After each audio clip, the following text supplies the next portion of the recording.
Star Wars Rise of the Inquisitor, Chapter 3.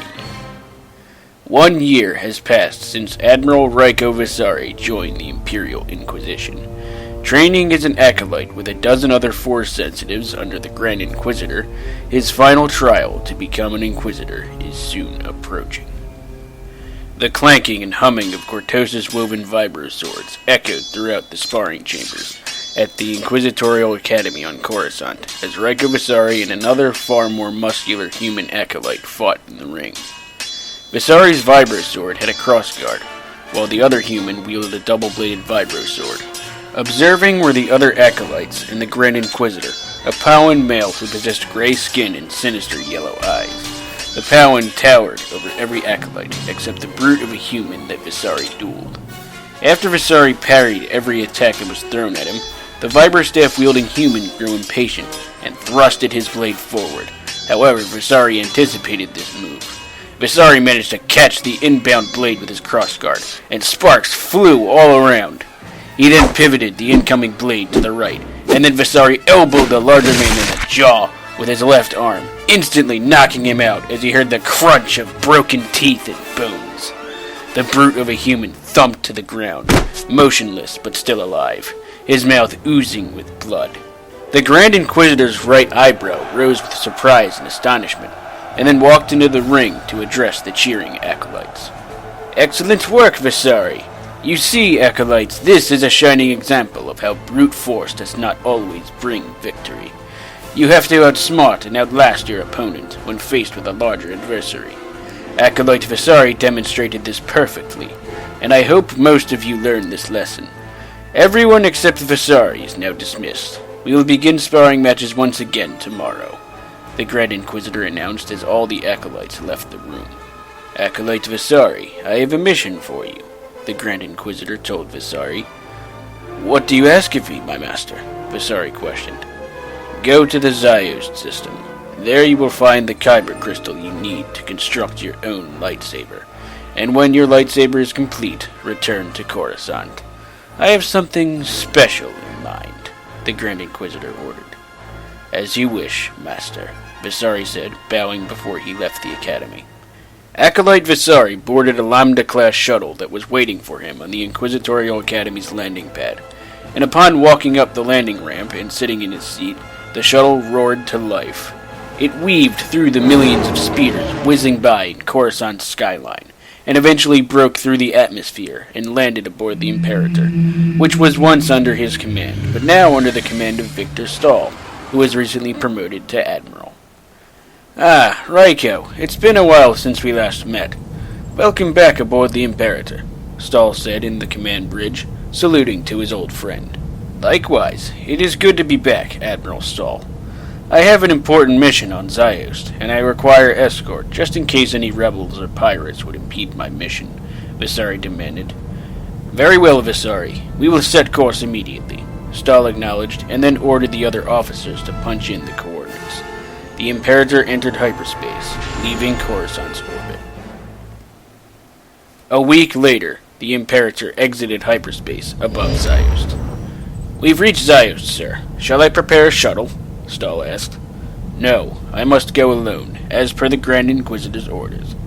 "Is there a spare TIE interceptor aboard?" Visari requested. "Yes, there is one left in the main hangar," Stahl said, checking the Imperator's hangar manifest.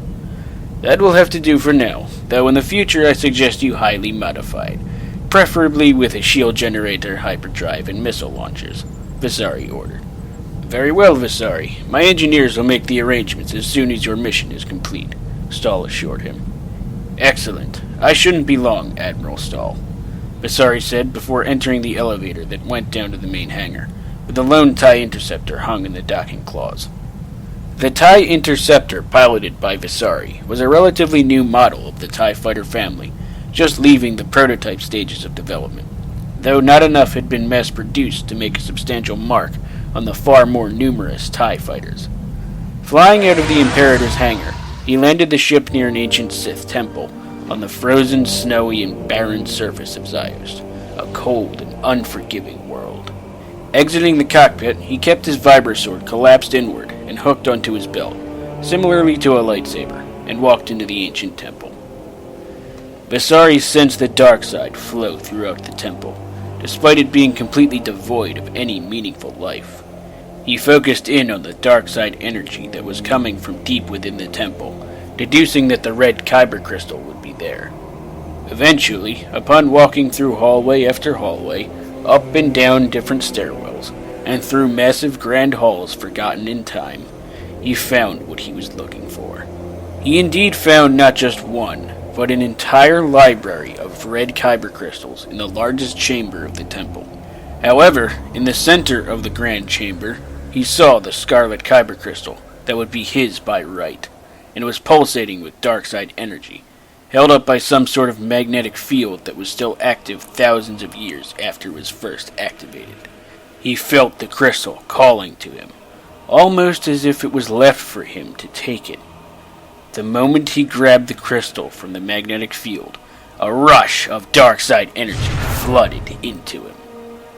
Moments later, he saw 3 visions in his brief unconscious state. He first saw a massive moon-shaped space station explode violently above a forested moon in the outer rim. The second vision was of a desert planet where hundreds of rebel and imperial star cruisers swatted each other out of the sky, crashing into the sand below. The final vision was one that intrigued him the most. It was of a man in a black mask, donning a hood and dark robes.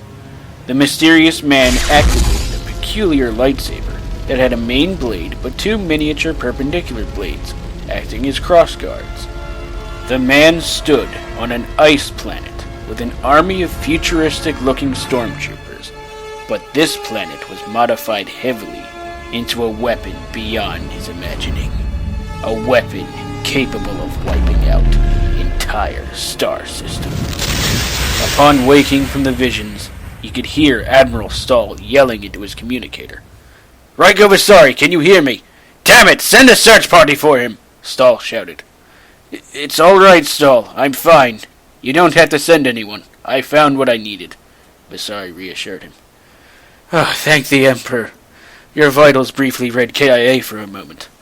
What was all that about?" Stahl asked, concerned. It was nothing.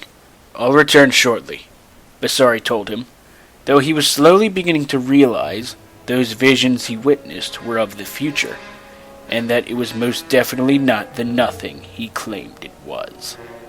As he walked out of the temple, he then remembered the masked man's crossguard lightsaber, and wanted to emulate the crossguard design as best he could, though with adding his own personal flair to the hilt.